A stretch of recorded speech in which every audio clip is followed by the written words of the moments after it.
Hi, Rod from the Fleet News Group again. I've been driving the i30 around the last few days. I'm here to give you a review of it, tell you what I think and what it's like as if you're a fleet driver driving this car. What's it like to live with it every day, to work out of the car day after day? How comfortable is it? That's what today's video is all about. Keep watching and I'm sure you'll enjoy.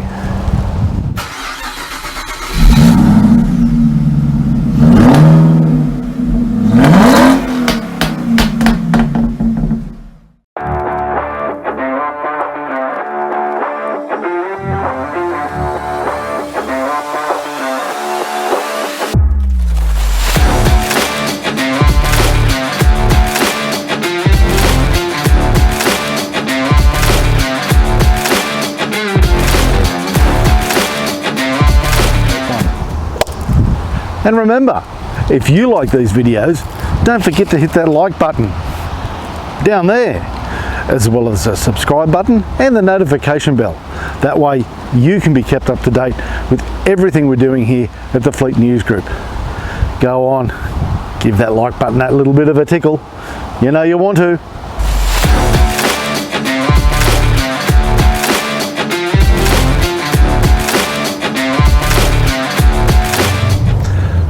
Well, let's talk about the styling of the i30 sedan. Looks incredibly different from the i30 hatch. Is that a good thing? Bit subjective. I think it is, because this thing looks stunning. It's very angular, very nose down at the front, very shaped like the wind, if you like. It just built for speed. Looks like it's going fast even when it's standing still. It's quite an attractive design. I quite like it. You've got the daytime running lamps above the headlamps here. You've got the bright LED headlamps there as well. It's a very attractively styled car. But what's it like with every day? Well, this is the entry-level model. So it has something that a lot of cars don't have anymore now. One of these. A key. An actual key. You have to put it in the ignition and turn it. Wow, who'd have thought in 2024 the key still exists. It has key, I should say remote entry, but you have to lock the car with the fob and you have to unlock it as well. One thing I don't particularly like, it doesn't beep when you lock it, nothing at all, nor when you unlock it, but when you lock it, the mirrors don't fold in. I quite like that because you can just glance back, yes, I've locked the car. Continuing to look at the styling of the car, some features, it's got beautiful painted alloy wheels, 16-inch in size. The shape at the back though, the pretty just doesn't quit on this car. Look at that beautiful slope coming down from the rear glass straight over the boot lid. Very attractive, nice swooping design in keeping with the theme of the car. The angles continue, nice sharp points here where the rear of the car finishes, and these tail lights, I just think they look magnificent. And when they're all lit up here at night, they look even better. It's just a very pretty looking car, and I quite like it.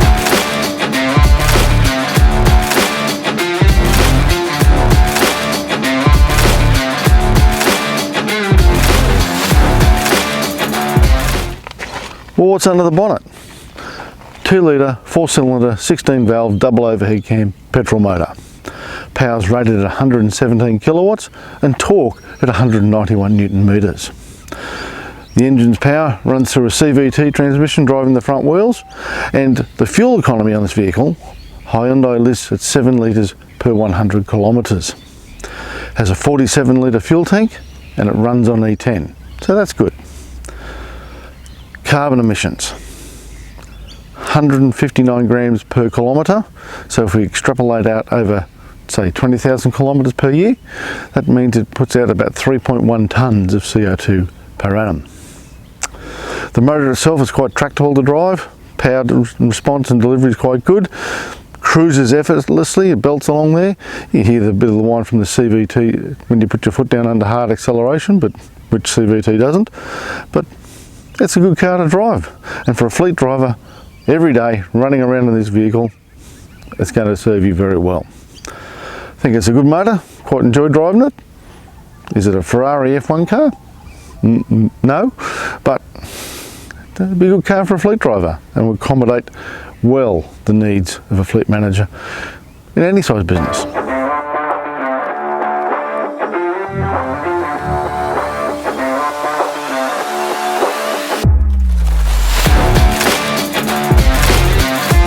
Let's take a look in the front seat of the car now. And look at that there. There's that rear key plugged in, put in the slot, ready to go. We've got it all there, so we just hop on in. It's nice and easy to get in.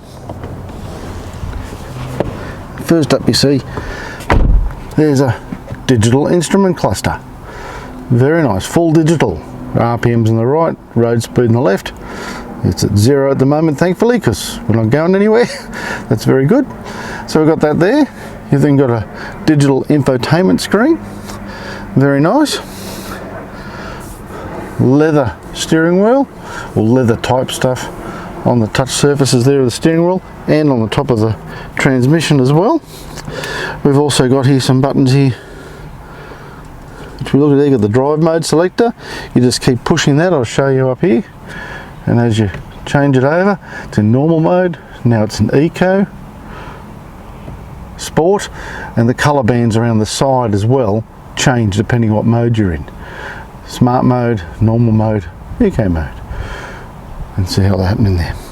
You've then got a button to turn the rear camera on, which we now see on the display. We'll turn it off again. And then you've got the parking sensors button. They're very important. If you've been driving along, you come into the car park and you're going to nose it up and rely on the sensors, you have to turn that on first. The only other way it turns on is if you selected reverse, it turns all the sensors on then. But if you just drive in somewhere and just want it at the front, you have to remember to turn it on. Electric park brake, of course, you have to apply it yourself, but as soon as you put it in gear, it drops it out so you don't have to disengage it. And then the auto hold function, which I find is very good as well, especially in heavy traffic.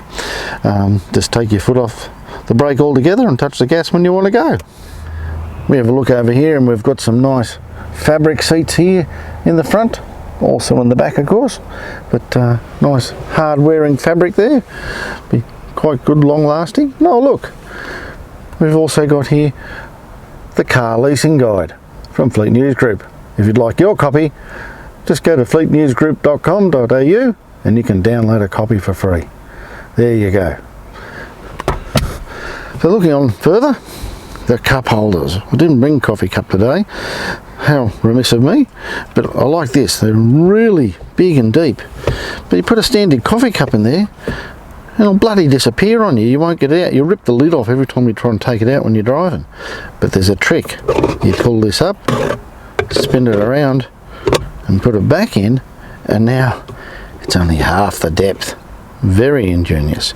There's a nice big console bin here as well to put your stuff on in there, which I've done. And then, of course, it's got Apple CarPlay, Android Auto, wireless as well.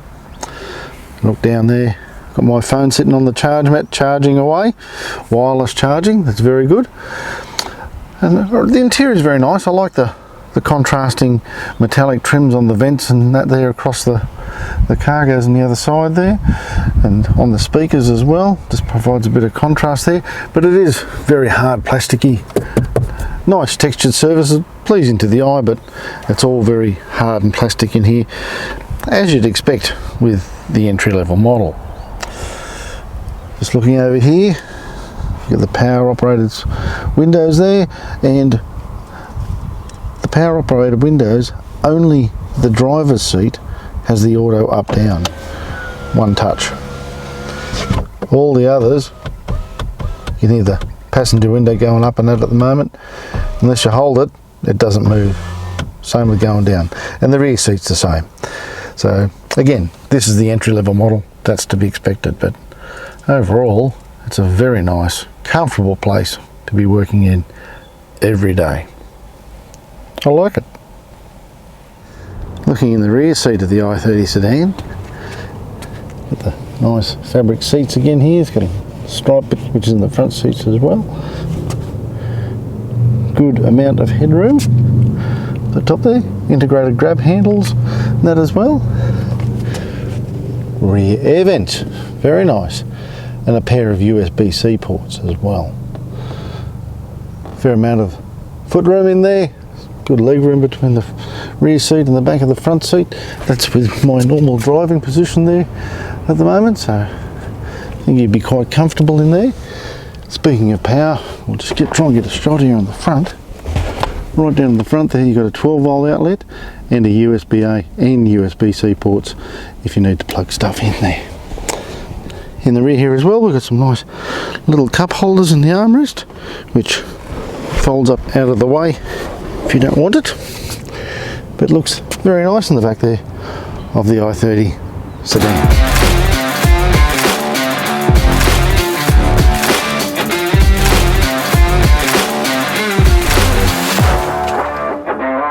Well, let's take a look in the boot of the i30 sedan now. It does have remote unlocking, just have to use the key fob. And there she opens up there for you. Have a look in here. And there's 474 litres of space in there. So quite a decent sized boot. Cart a few things around in there, a few product samples, suitcases, shopping, whatever you have to carry. And underneath here we have a full size spare tyre. Same size as the tyres in the car, 205 55 R16. So a full size alloy spare in the boot. That's very good.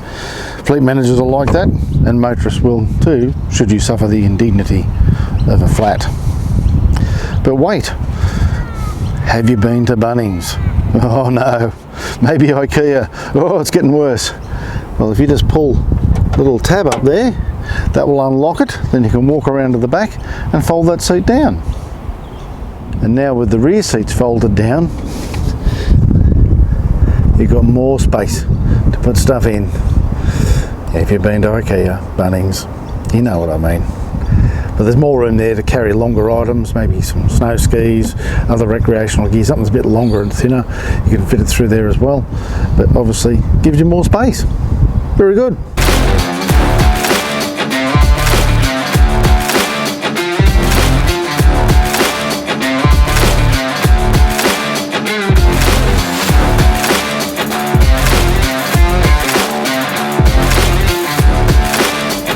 Well, what's it like driving the i30N sedan? This is the entry-level model I'm driving. The one that may be perfect for fleets, fleet drivers, company cars, all that sort of stuff. It doesn't get more entry-level than this. And having said that, it's not as if it's the old poverty pack special of the past. This thing's quite well equipped. It's just, this is the entry-level model. That's white. They put some floor mats in it, that's nice. Most fleet managers will consent to that, but it is a nice car to drive. It's got leather touches on the steering wheel and the transmission selector there. It's got Apple CarPlay, Android Auto, air conditioning. It's not climate control air conditioning, but you twist the knobs and the fan comes on, the fan goes off. That's all very good, very basic, but in one sense I really like basic because I don't have to look at it when I'm turning the switch. I can keep my eyes on the road where they're supposed to be, and that's a great advantage to have. As I said, digital instruments all the way through, very nice indeed. Apple CarPlay, Android Auto, got the navigation app going on the phone there at the moment. I've just got it mounted up on the windscreen. Don't have to do that. It is wireless Apple CarPlay. It does have wireless charging. I just choose to use the plug because it doesn't slide around when it's charging, but it is a great car to drive. It is going to get you and do everything you need to do as a fleet driver every day indeed, and comfortably. I've been driving it all around the place for the last week, dodging the weather. That's been a real major issue filming this week, but we're getting it done. That being the case, highways, around town, regional driving, been doing a lot. And if you're living in this car every day for work, driving to and from meetings or whatever you're doing, running around seeing customers, etc., as a fleet driver, doing your job, this vehicle is going to do it for you in spades. As I said, it's comfortable.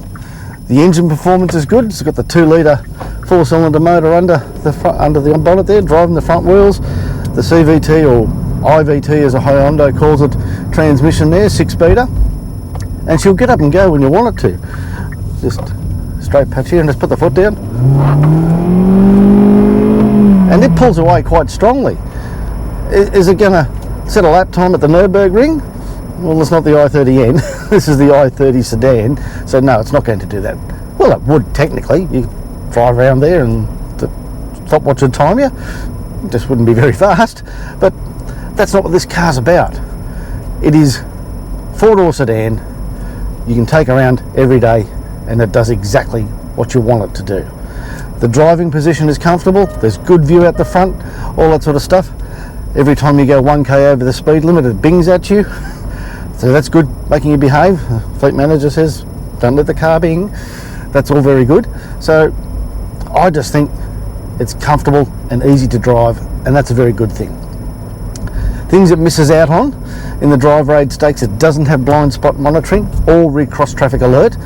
It does have front and rear parking sensors, but you have to remember to turn the sensor button on when you've been driving to activate the front sensors, or have it go through reverse gear first, because otherwise it just doesn't work at the front. And that's a bit old school how it does that. In the comfort stakes, things it lacks, to be honest: lumbar support. Adjustable lumbar support would help with the lower back over longer distances. That just, I think, should be a standard there. And yeah, we hit 51 again. So concentrate, behave yourself. It is a fit for purpose car. It will do what you need it to do. It does the fuel economy very well. CO2's there about 3.1 tonnes over 20,000 k's a year. Fuel economy is 7 litres per 100 k's, but I have seen it as low driving it this week as 5.2. At the moment I'm seeing it sit on 7.4 because I only filled it up not long ago, and I've been doing urban driving since. But it is the kind of car, if you're driving for work every day and the fleet manager offers you one of these, just say yes. You'll be glad you did.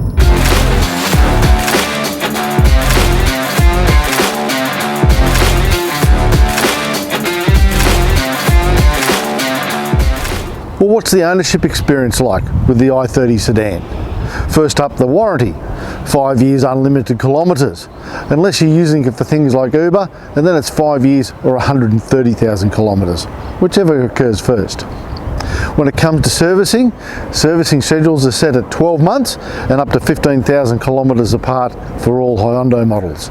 Some are down as low as 10. Just check your individual vehicle as to which one applies for you. They also will offer you complimentary roadside servicing for the first 12 months after you buy the i30, and then every time it's serviced at a Hyundai dealer, that will be extended for another 12 months. So there's good peace of mind motoring there for fleet managers and individuals alike. The big question though, tell them the price, son. Well, as you see it here, right now, the i30 registered in New South Wales, drive away $31,990. No extra charge for the white paint job. Colours always cost extra. But then Hyundai very nicely chucked in a set of floor mats as well, and that adds another $167 to the price tag. So as you see it right here, right now, $32,157 drive away. Not a bad price. A lot of car, this one. It'll do well in the fleet space for you, or if you're looking just to run around as a novated lease, it will do what you need it to.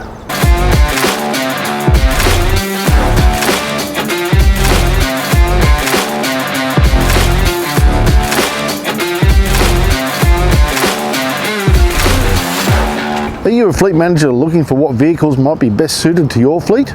Or perhaps you're looking for a new novated lease for yourself? Then the first place you need to go is fleetnewsgroup.com.au, and there you can get a copy of this, the 2024 Fleet News Group Car Leasing Guide. You can download one for free at fleetnewsgroup.com.au right now. So head on over there. What do I think of the i30 sedan in closing? For fleets, I think this is a great car. Think of a pharmaceutical rep, council inspector worker, anyone who's running around seeing clients in urban or even country areas, this vehicle is going to do the job for you every day. Fleet managers will like it, cost effective. Hey, it's white. Why wouldn't a fleet manager like it? It's white and no accessories. Very good, just what they love. But for an individual looking for a novated lease, you can get colours on it, you can get all sorts of accessories, personalise as much as you wish. But it drives well, the motor's got a good bit of get up and go, it's comfortable to get in and out of and drive every day. It just does the business, literally.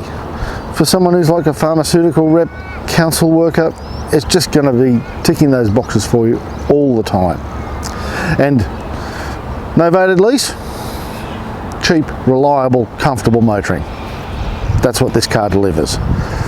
It's not exactly ugly to look at by any means. It's quite attractive, stylish looking vehicle, this one. I quite like it. I would say to you, if you're looking for a small sedan, this may well be the car for you to consider.